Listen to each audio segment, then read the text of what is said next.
Bienvenidos y gracias por acompañarnos un podcast más en este podcast de Psiquiatría Today. Ya saben, este tiempo de divulgación médico-sanitaria dirigido a profesionales de la psiquiatría, patrocinado por Adamed Laboratorios y producido por Lupama Producciones. Recuerden que todos los programas de Psiquiatría Today se pueden escuchar en la web Adamed TV Profesionales, concretamente en el link profesionales.adamedtv.com.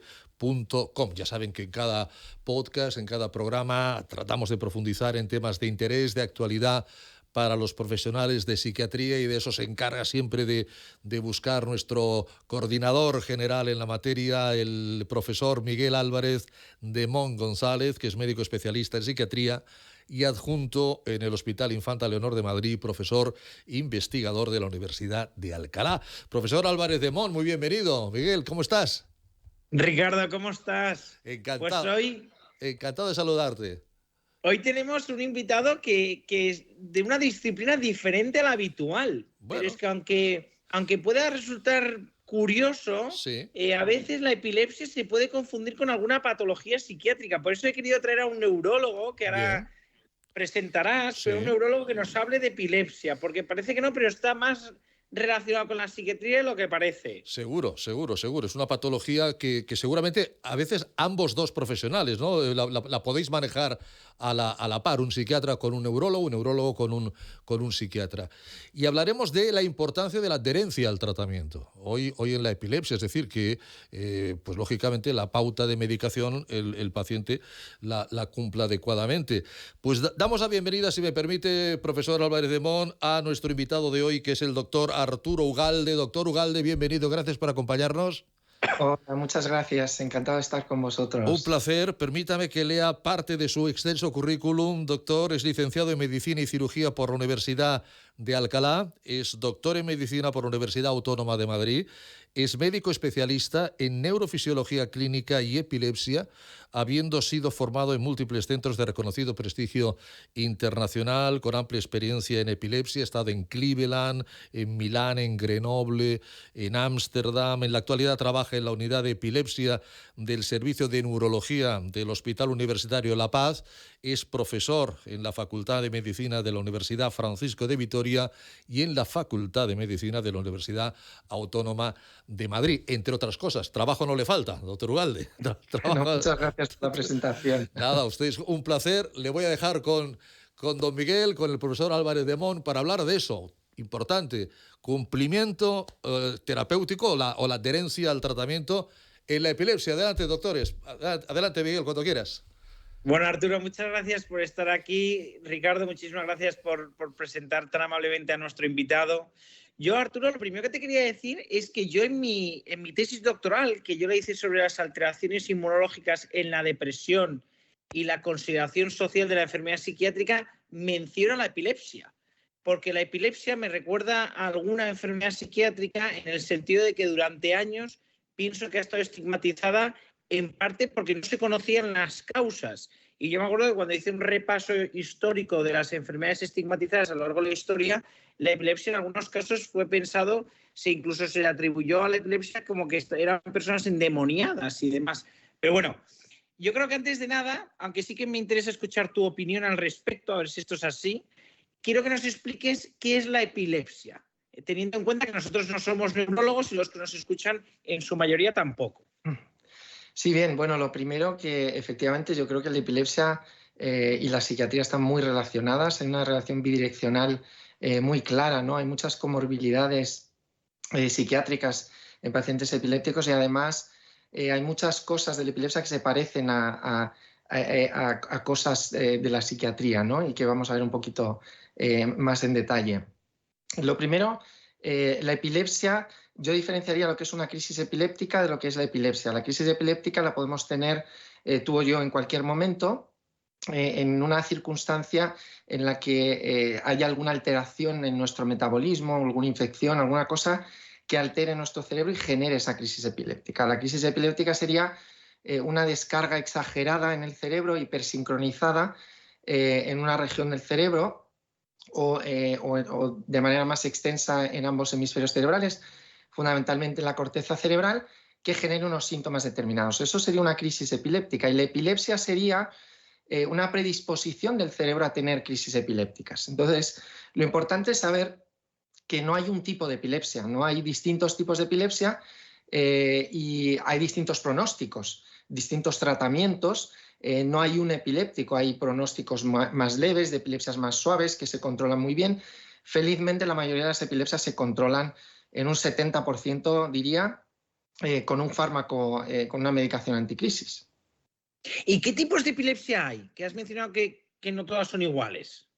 Pues aquí, una vez más, haría la diferenciación de las dos cosas, ¿no? Tipos de epilepsia, puede haber muchas causas de epilepsia distintas, ¿no? Entonces la podemos dividir en cuanto a sus causas. Hay epilepsias genéticas, de causa estructural por tumores o malformaciones cerebrales, por ejemplo, o epilepsias de causa metabólica, inmunológica, como has comentado tú antes, infecciosa, o muchas de ellas de causa desconocida también, ¿no? Esos serían los distintos tipos de epilepsia. Y crisis epilépticas también hay tipos distintos. Solemos hacer una clasificación muy básica, que es entre crisis de inicio focal, que antes se llamaban parciales, que son las que empiezan en una región concreta de la corteza cerebral, y otras crisis que llamamos generalizadas, que empiezan en los dos hemisferios a la vez.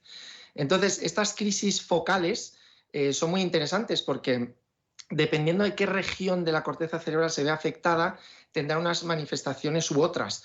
Conocemos las más típicas, que son las manifestaciones motoras, tónicos, clónicas, mioclónicas, ¿no? Esto lo vimos mucho, o las alteraciones de consciencia, como las crisis de ausencia. Pero hay otra serie de crisis epilépticas apasionantes, ¿no? Que a mí realmente me traen mucha curiosidad, que son esas crisis que empiezan con manifestaciones, por ejemplo, puramente emocionales, ¿no? Pacientes que tienen crisis de miedo solamente. Recuerdo una niña, por ejemplo, que tuvimos, que empezó con 10, 11 años, con crisis epilépticas, en las que ella relataba que tenía la sensación de que le perseguían para matarla. No lo visualizaba, pero tenía la sensación, y entonces desarrollaba como una reacción de miedo muy clara, y eran episodios paroxísticos con una duración muy corta, ¿no? Unos 20 segundos como mucho, que se repetían. O tenemos crisis epilépticas, por ejemplo, de risa, las crisis epilépticas gelásticas que llamamos, o de llanto, dacrísticas, crisis epilépticas en las que los pacientes solamente insultan, ¿no? Se ponen a insultar a la gente, o se ponen agresivos. O sea que yo la verdad es que no sé si me estoy dejando en mal lugar, pero no recordaba de la facultad tantos tipos de epilepsia. O sea que tú, cuando te haces un diagnóstico diferencial de epilepsia, veo que te tienes que plantear también patología psiquiátrica, porque por lo que has dicho puede llegar a confundirse con un cuadro de ansiedad intenso, incluso con un cuadro puede que incluso delirante. Luego, ¿no? Sin ninguna duda, sin ninguna duda. Hay muchas manifestaciones de las crisis epilépticas que se parecen a trastornos psiquiátricos, muchísimo, a trastornos psicóticos. Hay muchas manifestaciones que tenemos que hacer un diagnóstico diferencial, y no es tan fácil a veces, ¿eh? Y al Pero revés, estos tipos que tú has comentado son muy poco frecuentes, ¿o sí que se ven en la clínica? se ven bastante en la clínica. Es verdad que yo trabajo en un centro de referencia nacional donde vemos todo tipo de epilepsias, pero sí son bastante frecuentes. Lo difícil es diagnosticarlo muchas veces. Un niño pequeño que tiene miedo, pues ¿cómo vamos a saber si son crisis? Claro. ¿Cómo lo diagnosticas? Porque yo es que pensaba que eran fundamentalmente o tónico-clónicas o de ausencia. Claro, ahí está la cosa, ¿no? A veces tenemos crisis emocionales sensoriales, de que son simplemente una sensación rara en el paladar o un olor extraño, y esa es toda la crisis epiléptica, ¿no? Es curioso.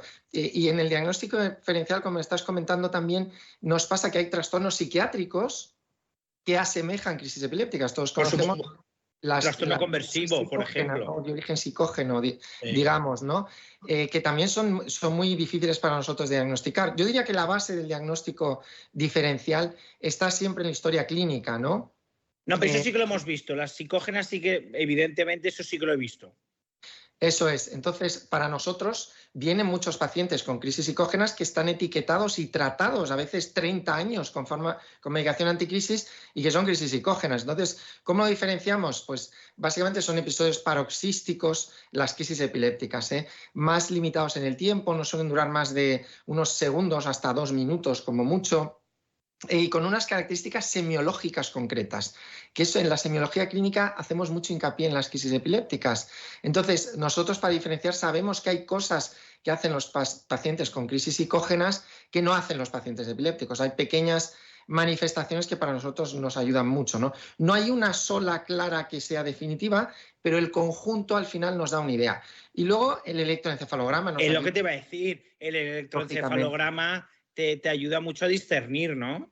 Absolutamente, es la prueba fundamental, diría yo, aparte de otras pruebas que nos van a ayudar en la etiología, pero el electroencefalograma, una salvedad muy importante es que muchas de las crisis epilépticas que se manifiestan con estos síntomas sutiles en pacientes conscientes perfectamente, a veces dan un trazado en el eje normal, o sea, no se detectan incluso durante la crisis, porque la región de la corteza cerebral que está afectada o involucrada es demasiado pequeña para que yo lo pueda ver en un electroencefalograma en superficie.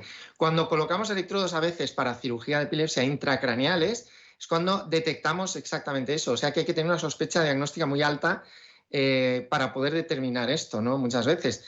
Y a veces nos engañan, ¿no? Parece, como el electroencefalograma es normal, ¿no es una crisis epiléptica? Claro, Pues, es lo ¿no? que te iba a decir. Nosotros siempre ante un electroencefalograma normal o ante muchas otras pruebas cuando son normales es cuando nos planteamos el origen psicológico del síntoma, en este caso de la crisis epiléptica.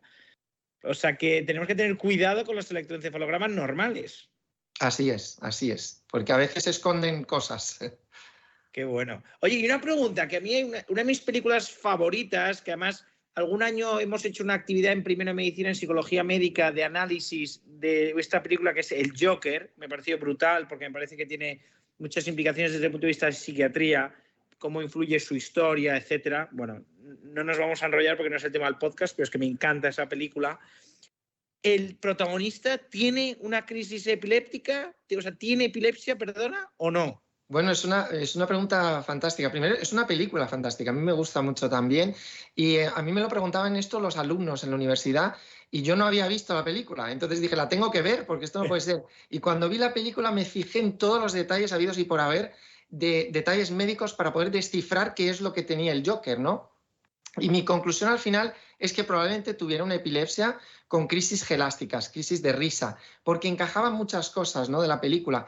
Las crisis gelásticas o de risa se asocian a una malformación, a una tumoración cerebral, típicamente, que es el amartoma hipotalámico, que suele aparecer en edades tempranas, ¿no? Y el Joker, este personaje, desde etapas tempranas tenía estas crisis que eran solamente de risa y luego tenía asociados un componente de una alteración de conducta importante, ¿no?, que también es muy relevante en estos casos, tanto por el propio tumor como por las consecuencias de la epilepsia, los factores asociados, la propia medicación, ¿no? Entonces, mi conclusión es que yo creo que sí, que tenía un amartoma hipotalámico y que tenía crisis gelásticas. Lo que pasa es que al Joker habría que hacerle una prueba de imagen, porque Sí. no sabemos hasta qué punto podría estar que podrían ser intencionadas esas risas. Vamos, yo es que también tengo mis dudas, porque como también tiene bastantes eventos traumáticos en su vida, se podría explicar también de muchas maneras desde el punto de vista psiquiátrico. Pero yo también coincido en que parece, digamos, más orgánico, aunque no me gusta emplear esta palabra, pero sí que parece como más orgánico la crisis de risa que tiene, por decirlo así, parece más orgánico. Eso es lo interesante, ¿no?, del caso, que hay una duda ahí, si es un trastorno psiquiátrico o es una crisis epiléptica, efectivamente. No, es que esto, ahora que te escucho, realmente la epilepsia parece que no, pero que tiene manifestaciones que quizá no sean tan visibles o que no asociemos tanto a epilepsia, pero que tienen muchas maneras de expresarse que pueden simular patología psiquiátrica. Así es, así es. Hay una cosa que comentabas antes, que era lo de la estigmatización, ¿no?, de los pacientes, y es verdad que esas manifestaciones justamente han provocado eso. Y lamentablemente no hemos superado el tema de la estigmatización en la sociedad, y dependiendo de qué países, no hemos, en países menos desarrollados no se ha avanzado tanto, pero incluso en el nuestro, ¿no? Y a lo largo de la historia, hace poco leí una revisión sobre cómo veían a los personajes en la literatura, lo cual era un análisis fantástico de cómo iba evolucionando, ¿no?, los distintos personajes. Y al principio eran personajes raros, extraños, que no podían desarrollar una vida normal, no podían trabajar, no podían casarse, ¿no? Y ahora en los libros más modernos, pues estos personajes incluso, algunos de ellos aparte de que pueden hacer muchas cosas, ¿no? Y desarrollar una vida normal, algunos de ellos incluso aparecen como con virtudes por encima de pacientes no epilépticos. Y creo que es muy importante eso porque, por ejemplo, hay médicos, compañeros que tienen epilepsia, ¿no? Y saber que eso está ahí. Lo principal de todo para mí, en cuanto a la estigmatización, lo que decías tú también de esa confusión que hay a veces con la psiquiatría, es conseguir frenar las crisis, porque si no las tienen, no van a ser tan visibles y no va a ser tan fácil estigmatizarles, ¿no? Y hoy en día, con el tratamiento, bueno, ¿cuál es el tratamiento y qué pronóstico tiene? ¿Cómo se logra controlar la enfermedad? Bueno, pues como decía un poco al principio, hay distintos tipos de epilepsia. Entonces, la mayoría de ellas, felizmente, se controlan muy bien, incluso con un único fármaco, con una medicación de crisis. En monoterapia se controla, yo diría, el 70% de los casos, ¿no? Eso es fantástico. Por eso hay tanta paciente epiléptico que no sabemos que es epiléptico, ¿no? Y que están a nuestro alrededor. Hay un 1% de la población que padece epilepsia. Y no lo vemos esto, felizmente. Luego hay un 30% que necesitan más medicación anticrisis, se van sumando medicamentos y algunos son refractarios. Decimos que a partir del segundo fármaco, si no responde, es refractario al tratamiento médico y entonces disponemos de otras técnicas. Las crisis que empiezan en regiones focales, ¿no? Regionales más pequeñas, algunas se pueden operar y hay tratamiento quirúrgico, que es el único tratamiento curativo de la epilepsia. Claro, porque el farmacológico, en el fondo, lo que estás haciendo es controlar la enfermedad. Efectivamente. No De estás hecho, curando. antes se llamaba fármaco antiepiléptico y ahora se llama medicación anticrisis, porque lo que estamos haciendo es frenar las crisis, controlar las crisis, ¿no? Hay otros tratamientos neuromoduladores y tal, pero en general digamos que la mayoría de las epilepsias tienen un buen pronóstico. Hay otras que son terribles, catastróficas y asociadas a otros problemas, incluso cognitivos graves, encefalopatías en los niños, por supuesto que las hay, ¿no? Pero bueno, tenemos muchas herramientas terapéuticas felizmente, ¿no? Para eso. Y yo entiendo, Arturo, que en aquellos pacientes que no estén bien controlados con la medicación, ese porcentaje, aunque sea pequeño, me imagino que sí que tendrán ciertas limitaciones, como por ejemplo conducir, ¿no? Porque me imagino que será peligroso que les pueda dar un ataque epiléptico conduciendo. Claro, hay toda una serie de recomendaciones, algunas legales, ¿no? Muy claras, como es lo de la conducción, pero lo que digo yo siempre es que efectivamente lo primero es individualizar la situación del paciente. Yo siempre digo a mis pacientes que lo que quiero es que sean lo más normales posibles. Justamente lo de la estigmatización, me preguntan, ¿puedo hacer esto, lo otro y aquello? Y yo intento que sea lo más normal posible, ¿no? En todos los aspectos. Pero hay cosas que tienen que tener cuidado, lógicamente. O, por ejemplo, yo les digo, hombre, no te vayas, si tienen crisis con alteración de conciencia, no te vayas a nadar solo por el Cantábrico, ¿no? Vete acompañado, ¿no? O por lo menos que alguien lo sepa. Pero yo intento que normalicen su situación. Las de alteración de conciencia, pues ya hemos visto que no todas son así, pues no pueden conducir y si tienen una crisis tónico-clónica generalizada tienen que estar un año sin conducir y para ellos es muy serio esto, ¿no? Claro, porque un accidente podría ser mortal, o sea que ahí sí que hay que encontrar el equilibrio entre la normalización y la prudencia. Exactamente, sin ninguna duda. Bueno, Arturo, pues a mí al menos como psiquiatra, desde luego este podcast me sirve para hacer una revisión y sobre todo para revisarme los apuntes de la facultad o algún libro que tenga a mano, porque veo que me he podido pasar por alto algún paciente epiléptico, porque las manifestaciones van mucho más allá de las crisis tónico-clónicas y las ausencias. O sea que yo creo que a partir de ahora voy a empezar a pedir electroencefalogramas, hombre, no a todos, pero a más de uno seguro. Yo creo que nos necesitamos mutuamente, sinceramente. Aquí, en lo de la necesidad mutua, no voy a entrar porque esto sí que nos llevaría a debates, pero donde sí que nos necesitamos y siempre además nos llevamos mutuamente es en el deterioro cognitivo y en la demencia, ¿no? Ahí en ese paso, porque como ahí yo creo que la epilepsia está clara que es del neurólogo el que la debe tratar, ¿no? La podemos a lo mejor diagnosticar nosotros, creo que debemos de estar atentos, creo que este podcast es útil en ese sentido, pero hay patologías en las que sí que la línea es muy difusa. Sí, es verdad, es verdad. No somos especialidades hermanadas. De hecho, antes era neuropsiquiatría, ¿no? Hace 100 años, hace 80, 100 años. Sí. Alzheimer era psiquiatra, ¿verdad? Perdón que me ha apagado la luz.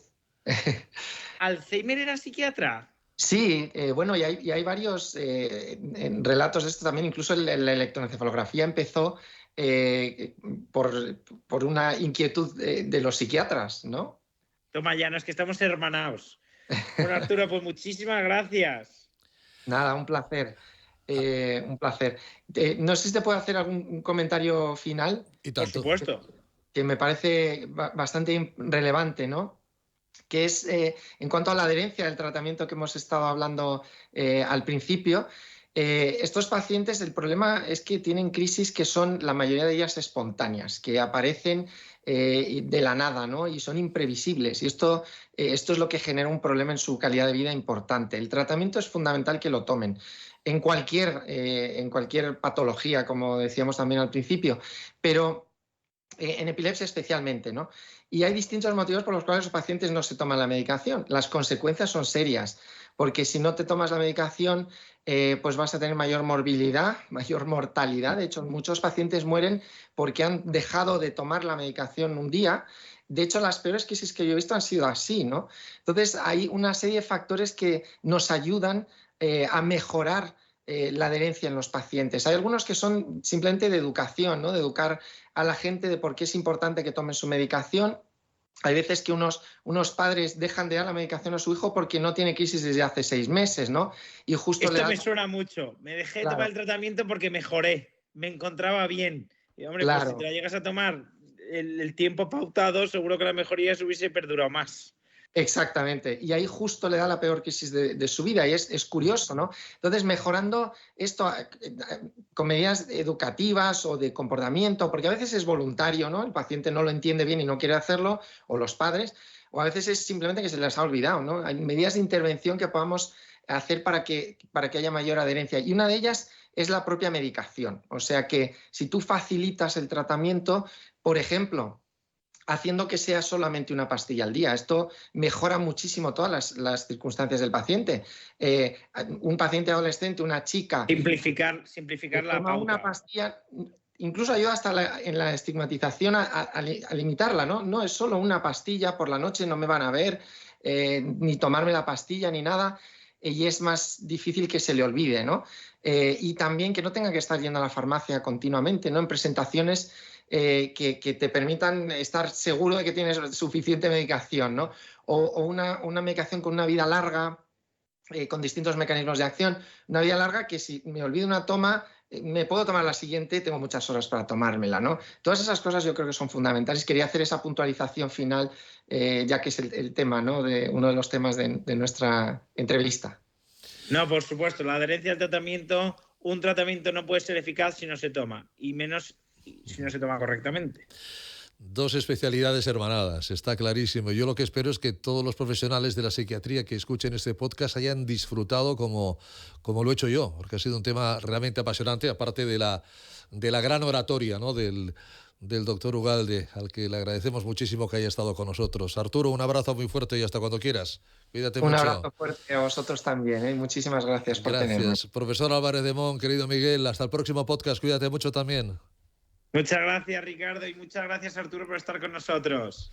Gracias a vosotros. Hasta pronto. Bueno, ya saben que pueden dirigirnos sus preguntas, pueden enviar sugerencias. Tenemos un correo electrónico que es contacto@psiquiatriatoday.com para, pues eso, exponernos esas dudas que nosotros trataremos de llevarlas a la práctica y que ustedes las despejen. El programa, recuerdo, ha sido patrocinado por Adamet Laboratorios y producido por Lupama Producciones. Como siempre, gracias a todos y hasta el próximo podcast.